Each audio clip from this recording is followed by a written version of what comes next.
sudah 3 kali, selanjutnya satu nafas juga. La ilaha illallah. Tarik nafas. Nah, la ilaha illallah. La ilaha illallah. Nafasnya nafas ada dari hidung, bukan nafas perut. Kalau nafas perut begini. Nah, itu nafas perut. Kalau nafas ada untuk manyur. Nah, gitu juga. Nafas ada. La ilaha illallah. Lepas nafas. Akhir kalamihi la ilaha illallah. Man qala akhir kalam. Siapa yang akhir ucapannya la ilaha illallah dah wajah masuk surga. Maka buktikan ini sebagai nafas terakhir dalam ucapan itu. Dan ucapan itu nafas terakhir. Illallah. Bisa. Naik lagi. La ilaha illallah. Bakar nafas itu. Narik lagi. La ilaha illallah. La ilaha illallah. La ilaha illallah. La ilaha illallah. Meskipun cepat, tetap suara mantap, pukulan, suara kuat, pukulan mantap, tetap dijaga itu. Gerakan zahir, gerakan batin, akidah, tauhid, membayangkan bahwa kita sedang mengisi latifah 7 ini dengan kalimat thayyibah. Bayangannya itu terus Pak, diisi dari pusat otak, kanan kiri ilaha illallah. Terus meskipun sudah kencang, bayangan kita mengisi. Itu kan kata para sahabat di jilid 1 pasal 1 pasal 2 bitakhayul, dengan takhayul, dengan imajinasi.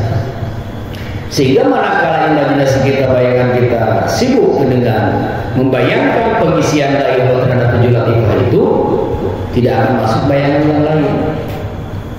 Karena bayangan tidak bisa selingkuh bayangan. Di situ saja. Nah,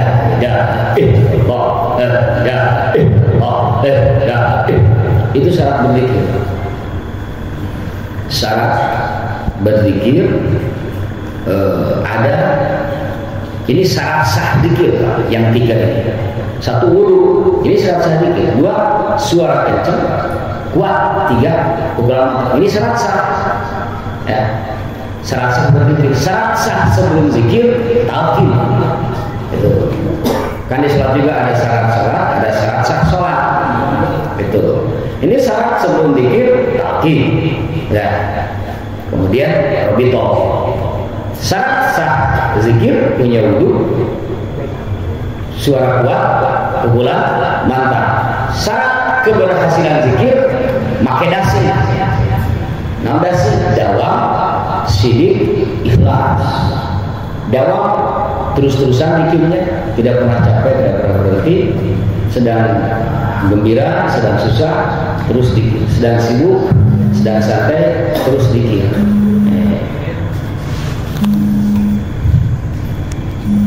Sidik zikirnya sesuai petunjuk guru. Yang tadi kan bayangan diisi menetapkan kalimat thayyibah adalah 7 latifah.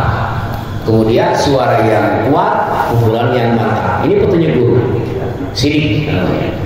Lalu kalau ketika berjamaah mengikuti imam, dan imam harus bertanggung jawab mengendalikan irama zikir. Zikir banyak dengan sengaja tidak boleh berjamaahkan. Kecuali yang sudah dicontohkan di belakang subuh misalnya. Ya kalau sampai 500 nggak jadi masalah. Yang ribuan ke sana nggak maksudnya. Nah, ini petunjuk-petunjuk guru. Maka jika syarat sebelum zikir yaitu talqin dan robito, kemudian syarat sah zikir, wudu, suara kuat, pukulan mantap, dan syarat keberhasilan zikir, dasi, dawam, sidik, ikhlas sudah tercapai, maka akan diberi 3 hal. 1 ilmu laduni, 2 rahasia kegaiban, 3 terjadi ketuhanan. Ini kedudukan rukun Pak. sudah ada di sana. Siap. Bukan ilmu gaib, tapi rahasia dari ilmu gaib lebih tinggi. Benar kita buktikan. Yang 3 perhatikan. 1 syarat zikir, 2 syarat sah zikir, 3 syarat keberhasilan zikir. Dasi, dawam, sidik. Sidik sudah, yang terakhir ikhlas. Apa ikhlas? melaksanakan atas perintah. Zikir dasarnya atas perintah, tujuannya yang memberikan perintah. Dasarnya atas perintah Allah, wazkur rabbaka ya ayyuhalladzina amanu dan banyak lagi dasarnya. Tujuannya ilahi maksudnya. Itu. Ini ikhlas. Ya, ini ikhlas. Oh, saya mah mikirnya karena sedang sakit hati, itu motivasi. Gitu aja lah. Motivasi, ya. Banyak hutang, motivasi. Dan lain sebagainya. Tetap karena kita tahu dikir itu kan dari guru, perintah Allah. Ini yang jadikan dasar. Adapun urusan dunia, jadikan itu sebagai motivasi. Sebagai motivasi. Syarat zikir, syarat sah zikir, syarat keberhasilan zikir tercapai ilmu laduni diberikan oleh Allah Subhanahu wa taala. Disebutnya ini prestasi mukasabah. Prestasi mukasabah 3. 1 ilmu laduni, 2 rahasia ilmu gaib, 3 terjalin ketuhanan. Ini dijadiin 1. Ini Pak, jadikan target kita. Artinya seter zikir sudah dapat. Ya, seter itu tidak akan ada kalau tidak terus-terusan. Batu api bisa berlimpah karena digosok, dan menggosoknya bukan sekali tapi terus-terusan, maka keluar seternya. Begitupun zikir khotama manaf. Itulah yang dimaksud oleh pemirsa. Kenapa kita harus istiqomah agar menemukan seternya.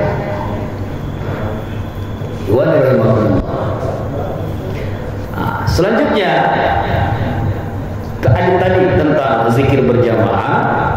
Ada pula apa kaitannya dengan tasawuf? Beliau menyampaikan wa tasawufu yad'u ila tahliyatil qalbi min ar-razail wa tahliyatuhu bil fadl. Nah, adapun tasawuf ilmunya, tasawuf ini ilmunya, tadi zikirnya, sekarang ilmunya, yaitu ilmu tasawuf. Ilmu ini membawa kepada pembersihan qalbu dari segala sifat-sifat yang kotor dan hina. 1. Kedua, mengajak kepada pengisian jiwa dengan sifat-sifat yang utama. Ini tasawuf. Zikir prakteknya tasawuf, ilmunya. Dengan zikir ini tasawuf menyampaikan dibaikan. Tasawuf mengajak atau menyampaikan pengetahuan kepada kita bahwa di dalam jiwa kita ada nilai positif dan negatif, ada yang buruk dan yang baik. Maka tasawuf memberitahukan kepada kita bagaimana tata caranya. 1. Mengenal sifat-sifat buruk dan baik tersebut. Kedua, mengendalikan atau membersihkan sifat buruk dan menghiasi diri dengan sifat yang baik. Tasawuf prakteknya dengan zikir. Dan kemudian tasawuf memberitahukan wa inda istastaula alaihi anwarul qudsiyah fa yata'allaqu billahi wa asiru subhanahu ala hawahu wa ala kulli ma siwa.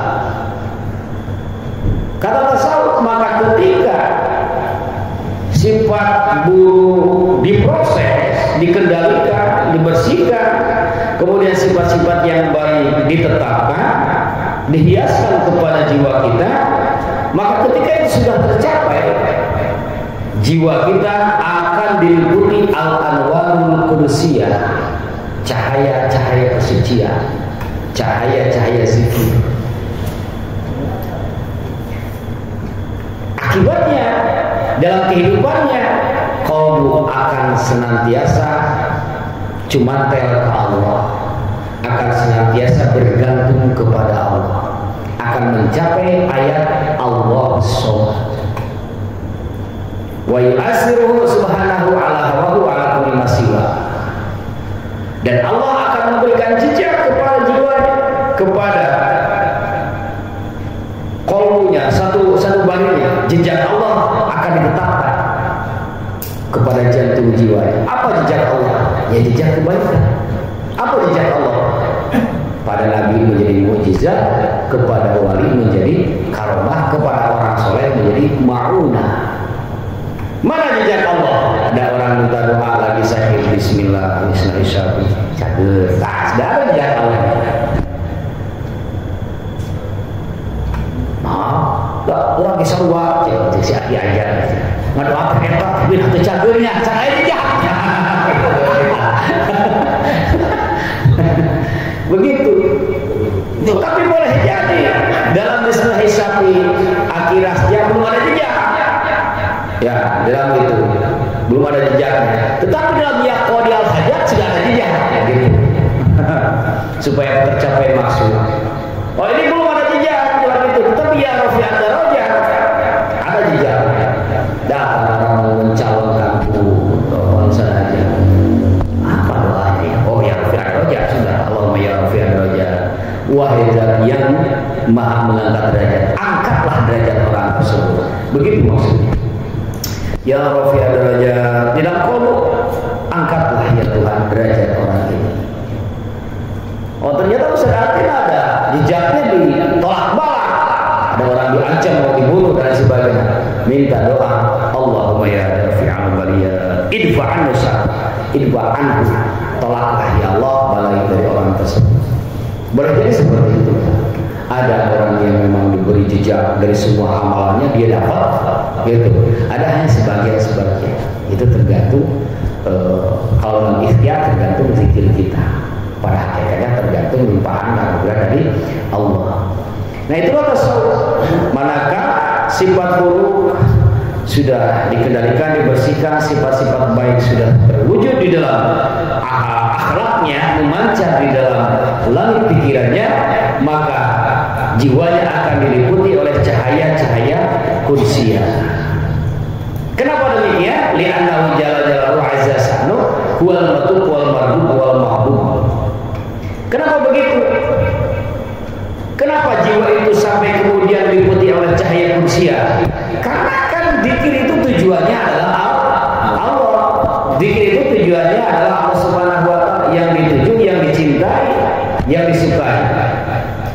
Oleh karena demikian Allah sebagai tujuannya dan Allah pemilik segala-galanya, maka ketika sudah sampai Allah diberikan segalanya. Besar maksudnya. Jadi zikir ini sebuah kalimat kartu sakti. Kalau di dalam dunia perbankan ini adalah black card, kartu hitam, masuk kemanapun. Ini kalau black card yang unlimited berapa miliar dan triliun belanja nggak habis-habis, Pak. Tetapi minimal belanja dalam 1 bulan 60 miliar. Kalau kurang dari 60 miliar bisa hangus. Jadi Pak, kalau sudah punya black card, masuk kemanapun sukses, Pak. Mau masuk ke bar, mau masuk ke kafe besar, eksekutif, manapun, kartunya itu saja. Kemana-mana, kamu masuk kartunya black card. Nah, la ilaha illallah black card Tuhan. Apapun masalahnya, solusinya la ilaha illallah. Apapun maksudnya, solusinya la ilaha illallah. Bila belum tercapai maksudnya, segera konsulkan. Setelah dikonsulkan masih belum tercapai, boleh jadi kita belum merasakan, atau boleh jadi ada yang dibersihkan dulu, ada hal-hal kotor yang belum selesai, belum tuntas. Ya. Ada juga orang yang ketika sekali berpikir langsung tercapai, sekali langsung tercapai. Ini ada beberapa kemungkinan. Satu, memang ujian bagi dia, kemudian harinya akan lupa atau tidak. Kedua, memang sudah bersih, pribadinya sudah bersih dari masalah-masalah, dari kotoran masa lalunya, sehingga gampang. Adapun yang masih ada kotoran masa lalu dan Allah mencintai kepada orang tersebut, dia akan bersihkan dulu.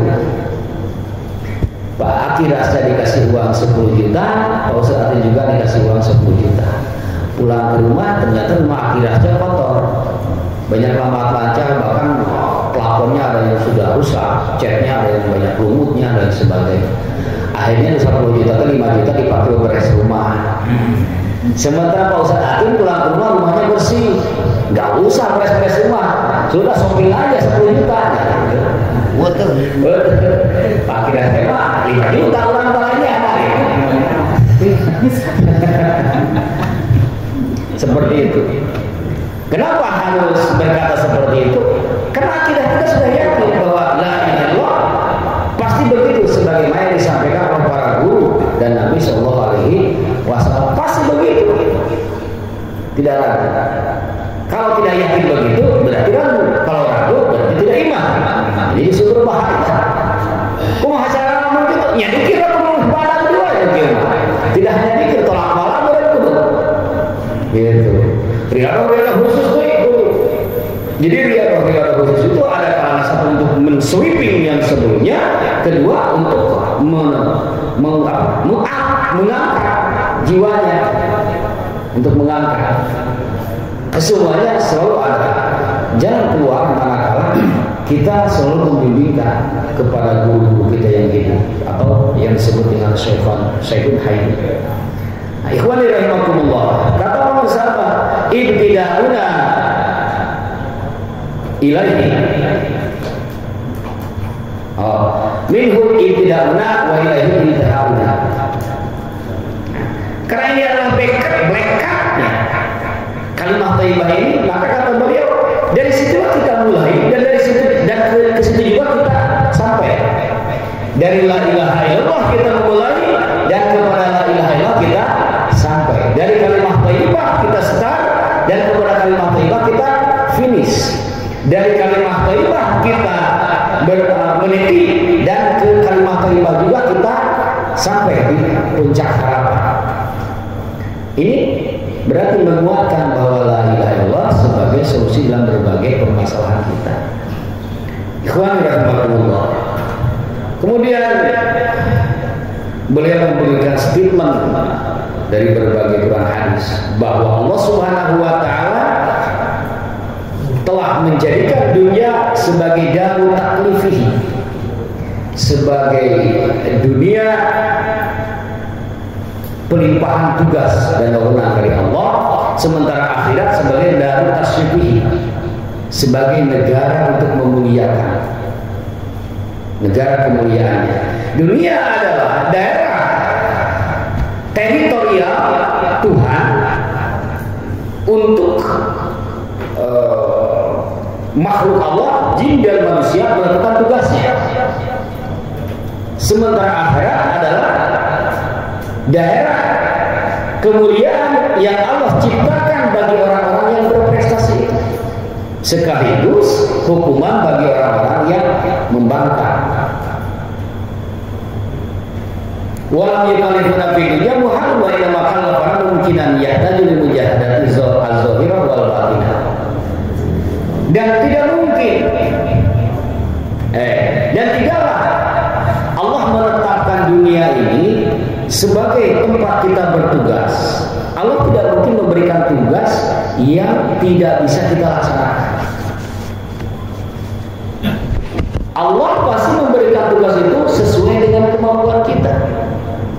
Yang mungkin bisa kita laksanakan dengan mujahadah zahir dan batin. La yukallifullahu nafsan illa wus'aha. Tentu saja beliau mengambil tema dari ayat itu. Allah tidak membebani jiwa seseorang kecuali karena kemampuan. Karena kemampuannya dari Allah, maka tugasnya pun dari Allah. Maka berbeda. Nabi dan Rasul kan berbeda. Ulul azmi itu Rasul. Dalam dunia SD kita disebut ulul azmi itu apa? Nabi yang paling berat ujiannya. Itu para Rasul. Berbeda. Daya ujiannya dengan Nabi berbeda, maka hasilnya pun berbeda. Kalau taklif yang diberikan kepada Rasul diturunkan kepada Nabi enggak akan kuat. Taklif yang diberikan kepada para wali diberikan kepada kita enggak kuat.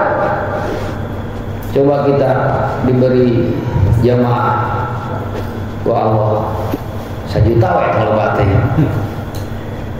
Tiap hari ngaras ke rumah Pak Ustaz Atin. Dari jam ba'da Isra sampai jam 8 tiap hari gitu Pak. Belum putus nyambung Pak. Dipakai gituan aku. Dohir lagi gituan. Itu orang berkonsul Pak. Orang konsul. Saya pernah fokus dalam dunia hikmah. Ketika datang orang konsul masuk, ketika masuk atau ketika turun dari motor kelihatan itu sudah terasa beban apa? ringan dan berat. Bayangkan misalkan Pak Ustaznya datang membawa beban 10%, datang Pak Haji Darul membawa beban 30%, datang Pak Haji membawa beban 50%, sudah masuk Pak. Ini baru 3 orang. Ya, dikiranya gampang. Nah, apalagi nih yang beban tugas pengarsa Abah dimasukkan kepada kita? Jelas. Dulu kan pernah ada orang yang datang ikhwah karena dia mahabbah ke Abah dan mungkin ada tujuan lain dalam batinnya, maka ketika ngaras ke pengarsa Abah menjerit hatinya karena cintanya kepada Abah, merasa kasihan ke Abah, sudah repot begitu harus tetap melayani umat. Ya. Dan mungkin di sisi lain dia sudah menemukan betapa tingginya beban yang diemban, beratnya beban yang diemban oleh pengarsa Abah. Sehingga ketika salaman, kalbunya menjerit, Abah sudah serahkan kepada saya tugas Abah. Pingsan Pak. Di situ langsung misalnya di madrasah